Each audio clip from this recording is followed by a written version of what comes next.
Hey, welcome back to the channel. My name is Jason, and here I talk about all things story. And yes, it is that time of the week again where I write another 1,000 word short story inspired by a piece of artwork on the spot, no outline, and try to weave some semblance of a tale.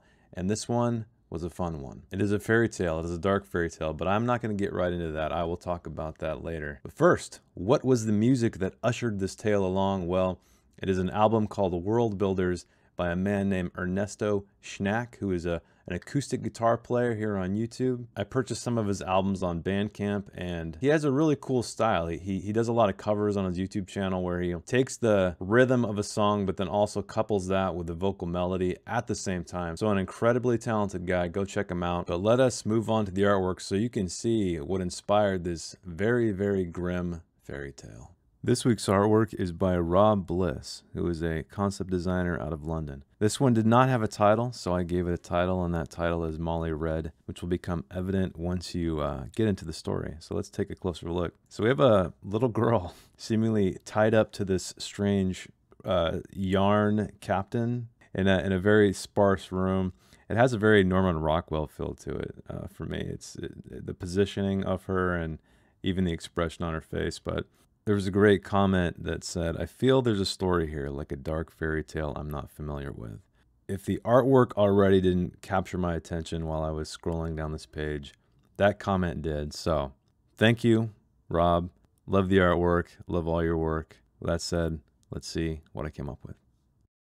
In a house so clean, no footprints could be seen, lived a girl named Molly Red, who wished her parents dead. Why would a little girl ever wish such things? Well, have a seat, lend me your ear, and I will tell you what this tale brings. As I said, the house was impeccably white, so utterly spotless, there was not a speck of dirt in sight. Playing outside in the dirt and grass was a favorite pastime of Molly Red, who happily played as evening fell, not yet desiring her parents dead. But when she went inside, greeting Mom and Dad, she forgot to remove her soiled shoes, and when they saw what they brought, they were far from glad. Off to her room she was sent with curses and swats. She kicked and punched in protest, but never got a clean shot. In her muddy shoes, sitting in her room, she faced the wall while Mom and Dad cleaned the space of toy and book and loom. The last they took was made for a girl who was sweet of smile and gentle of heart. Granny had told her when Molly looked at the curious machine, not knowing where to start. Now it was gone, like all her things. Molly swore on her grave yet to be dug, just as soon she would sing. The carpet the only thing to pull and ire, she gripped it her hardest until her fingers burned with fire. And burn they did, but something more, a prick to her finger, which she drew to her mouth after she swore. Copper she tasted on the tip of her tongue, like a bitter and sour penny from where she was stung. Back to the carpet she went, determined to remove every last strand until it was rent. She dyed the carpet red with her blood to give it her name, her hate, her wish of death with lack of shame. But after so much time, her fingers sore and numb, the carpet lay there like carpet does, frayed and still and dumb. Cry she did, holding her face in her hands, wishing and wishing and wishing she could come up with a plan. Once her tears had dried and her voice was hoarse, she heard something strange, a voice from beneath her muddy shoes, muffled and coarse. She moved her feet aside to see a single carpet strand standing up tall, all the way to her eyes. If she were standing, she'd fall. She leapt back in fright from the bloody worm that was surely to bite. But bite it did not. It wound into the semblance of a mouth, then a nose dripping with snot.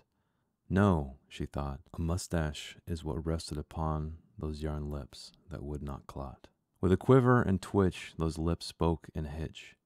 "Hello, Molly Red, who wants her parents dead. I am called Captain Thread, and I owe ye a wish, which I can grant, even if it goes unsaid." "I want no such thing," Molly said with a shock.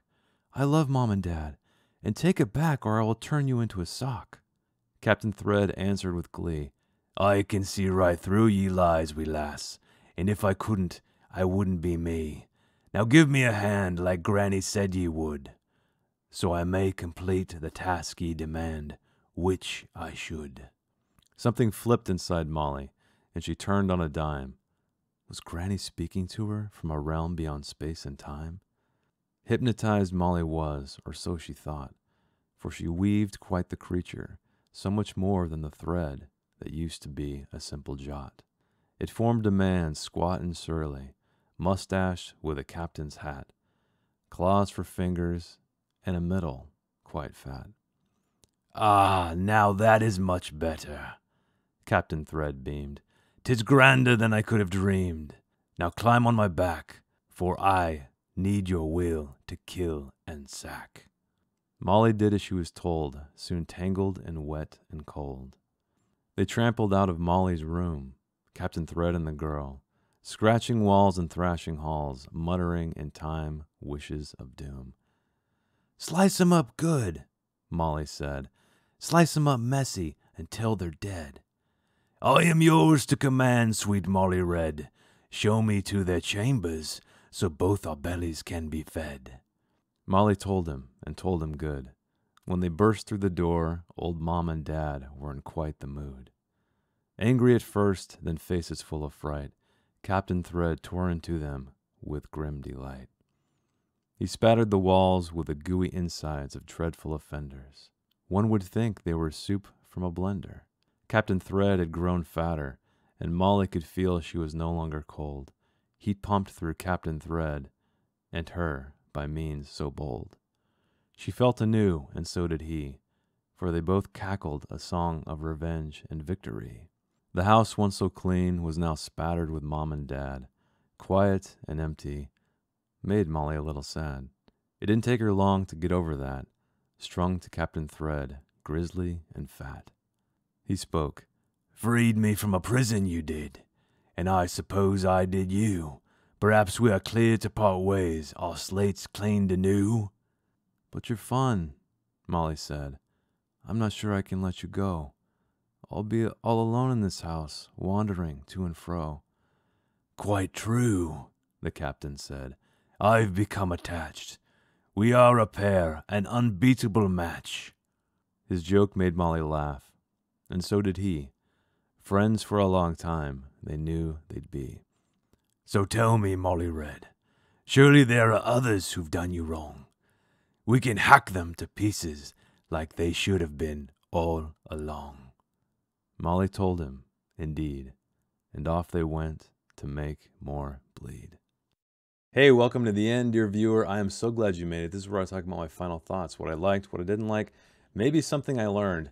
I don't have too much to talk about on this one, but let's dig in because it was a different story than I'm used to normally telling. I think what is important with this one is this very first line. So I looked at Snow White, the original writing, just kind of get a vibe of how they started. It's the typical Once Upon a Time thing, which I sort of started out with and then quickly deleted it and did something else. But this line here, lived a girl named Molly Red who wished her parents dead. That just popped into my head when I saw this image and when I was thinking about the story, because I already knew it was going to be fairy tale driven. I wasn't even thinking about rhyming, okay? But once I wrote that down, I stopped and I said, look, if I go into this rhyming this whole story, I need to be prepared for a very long writing session because I'm not sure how it's going to go. Thankfully, it didn't go that way. It was within the normal range of what I normally do time-wise, and here's a screenshot of it so you can see. And so I said, you know what? Fuck it. I'm going to do it. I'm going to rhyme this whole damn 1,000 word short story. So not only do I have to rhyme it, I have to make it exactly 1,000 words.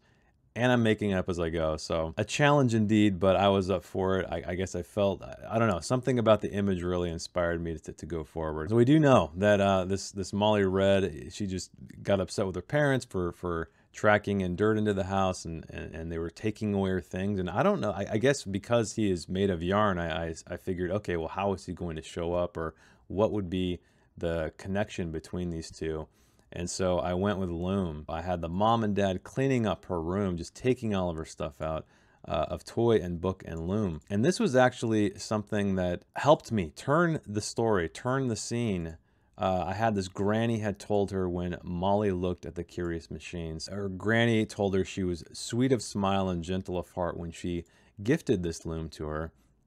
And thankfully, that really helped me, because I was when this thing was progressing and I knew where it was going to go. You have to think like, okay, well, why is this little girl going to just all of a sudden kill her parents, right? There's got to be some reason. And actually, Granny helped me, because when Captain Thread pops up, he's saying, "Hey, give me a hand, like Granny said you would," because immediately she comes up with, "I want no such thing. I love Mom and Dad, and take it back or I'll turn you into sock." When, you know, Captain Thread just pops out and gives her the answer, or gives her the statement of who wants her. "Hello, Molly Red, who wants her parents dead." This helps me turn the scene, because I literally wrote, "Something flipped inside Molly and she turned on a dime. Was Granny speaking to her from a realm beyond space and time?" So no longer is Molly sort of completely responsible for this. She feels as if Granny is telling her to do something, this twisted deed.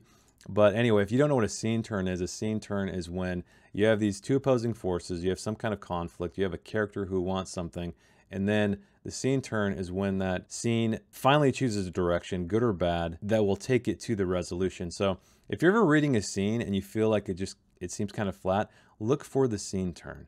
And a scene turn doesn't have to be something like, hey, he grabbed him in a headlock, and, you know, it doesn't have to be action oriented. It could be interior thought. It could be all kinds of things. It could be extremely subtle.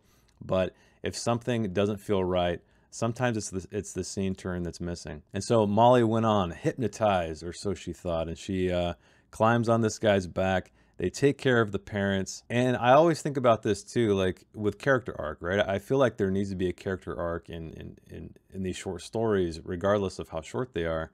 And I was thinking, like, do they part ways? Do they go off together? What makes the most sense? Because, you know, a character can change. A character doesn't have to change. They can have an arc, much like in Tender is the Flesh. It felt like an arc was happening and then it reverted back to the beginning. If you haven't seen that review, go check it out where I talk about that in more detail. But I decided that Molly was going to stick around with this captain. She felt anew once they killed her parents, as did he. And so he agrees as well. They are an unbeatable match.